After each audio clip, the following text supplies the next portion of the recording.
Praktisi hukum ungkap 3 alasan Barada Eliezer bisa divonis lebih ringan. Namun sebelum kita lanjut, mohon luangkan jari Anda untuk menekan tombol subscribe, like, dan komen agar kami lebih bersemangat menyajikan berita terupdate setiap harinya. Majelis Hakim dapat menjatuhkan vonis dan pidana di luar tuntutan Jaksa Penuntut Umum (JPU) terhadap terdakwa Barada Richard Eliezer Ray. Praktisi hukum pidana Boris Tampu-Bolon mengatakan, penuntutan terhadap terdakwa itu memang menjadi hak dan kewenangan jaksa. Namun tuntutan bukanlah sebuah keputusan final dari proses hukum. Tuntutan itu hanya permintaan dari jaksa kepada majelis hakim, yang pada akhirnya majelis hakim yang akan memutuskan. Hakim dapat memutuskan sesuai tuntutan jaksa atau lebih berat, pun bisa diputus lebih ringan atau bahkan melepaskan dan membebaskan terdakwa. Dalam konteks tuntutan terhadap terdakwa Baradae Richard, sebenarnya hakim punya sedikitnya 3 alasan untuk nantinya menghukum Baradae dengan hukuman yang lebih ringan, atau bahkan diputuskan untuk dilepaskan atau dibebaskan, kata Boris dalam keterangannya, Jumat 20/1.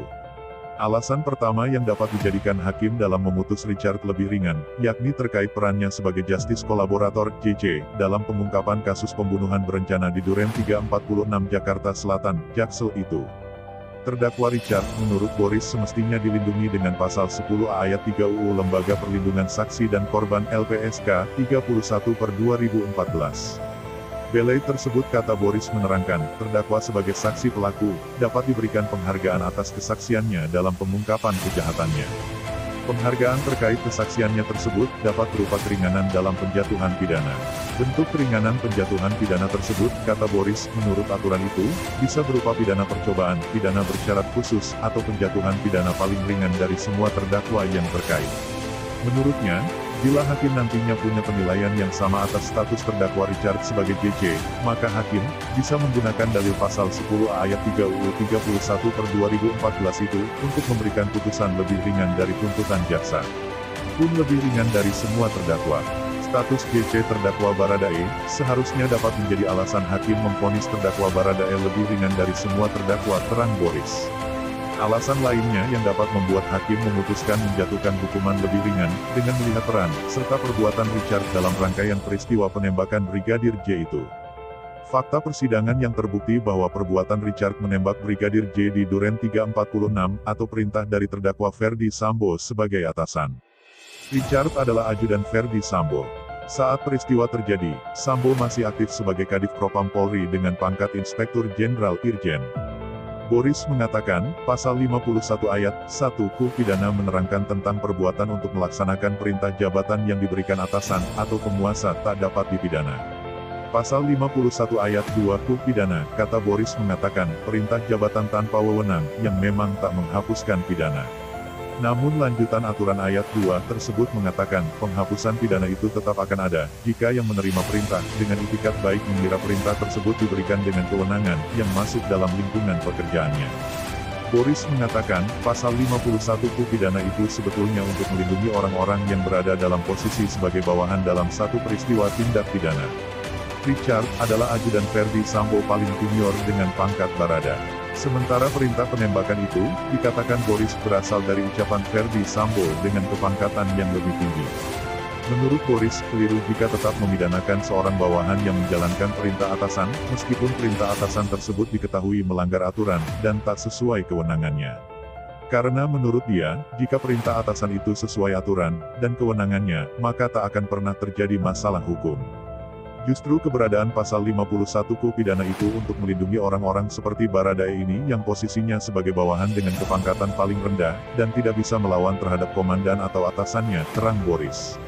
Sebab itu, menurut Boris, majelis hakim dapat mengambil kesimpulan yang sama atas interpretasi dan substansi pasal 51 KUH pidana tersebut dengan meniadakan pidana terhadap Richard.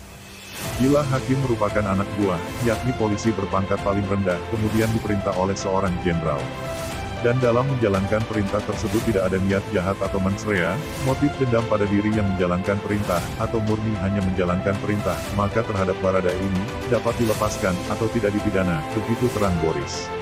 Alasan lain yang dapat membuat terdakwa Richard dihukum lebih ringan, atau bahkan dilepas, terkait dengan kondisi psikologisnya saat melaksanakan perintah pembunuhan tersebut. Fakta persidangan dijelaskan tentang kondisi terdakwa Baradae yang menembak Brigadir Nofriansyah Yosua Huta Barat karena berada di bawah tekanan atau adanya daya paksa dari yang memberikan perintah. Dalam hal tersebut adalah atasannya, begitu sambung Boris. Terkait itu, pasal 48 KUH pidana memastikan tak ada pidana bagi seseorang yang melakukan tindak pidana, namun berada dalam tekanan atau pengaruh paksa orang lain. Boris menerangkan, substansi pasal 48 KUH pidana tersebut menyangkut soal alasan pemaaf atas perbuatan pidana yang dilakukan seseorang. Dalam hal ini terkait dengan sikap batin dari pelaku, begitu kata Boris. Menurut dia, seseorang hanya dapat dipidana jika memang ada niat jahat atau mens rea atas perbuatannya, actus reus.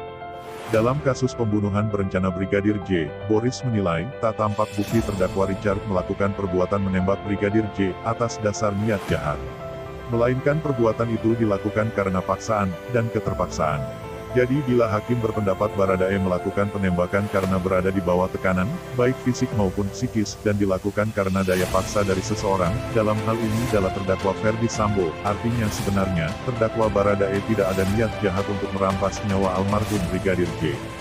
Maka hakim dapat melepaskan, dan tidak memidanakan terdakwa Baradae, terang Boris menambahkan. Terdakwa Richard dalam kasus pembunuhan Brigadir J dituntut penjara 12 tahun oleh JPU, Rabu, 18/1. Tuntutan JPU tersebut mendapat kecaman dari publik karena dinilai terlalu tinggi.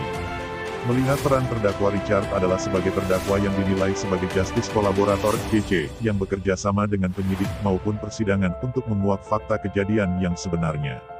Tuntutan 12 tahun penjara tersebut pun lebih tinggi dari 3 terdakwa lainnya, yakni Putri Chandrawati, Kuat Maruf, dan Ricky Rizal yang dituntut masing-masing 8 tahun penjara.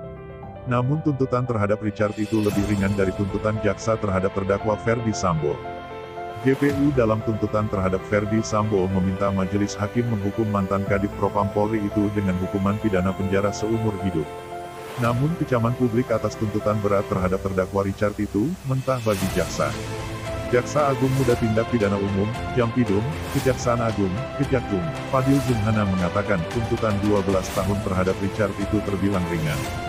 Karena JPU, kata dia, menjadikan tuntutan seumur hidup terhadap Ferdy Sambo sebagai acuan. Fadil mengatakan, tuntutan 12 tahun untuk terdakwa Richard itu pun setelah timnya menerima rekomendasi keringanan tuntutan yang diajukan LPSK. LPSK dalam rekomendasinya meminta jaksa mempertimbangkan status Richard sebagai JC. Kalau tidak ada rekomendasi dari LPSK, mungkin akan lebih dari itu, 12 tahun. Tetapi kita sampaikan, tuntutan terhadap terdakwa Richard Eliezer itu lebih rendah dari terdakwa FS Ferdy Sambo, ujar Fadil di Gedung Jampidum Kejagung, Jakarta, Kamis, tanggal 19 Januari tahun 2023. Itu saja yang dapat kami sampaikan. Jika ada salah kata mohon dimaafkan, karena kesalahan datang dari saya pribadi, yang tak luput dari salah dan dosa.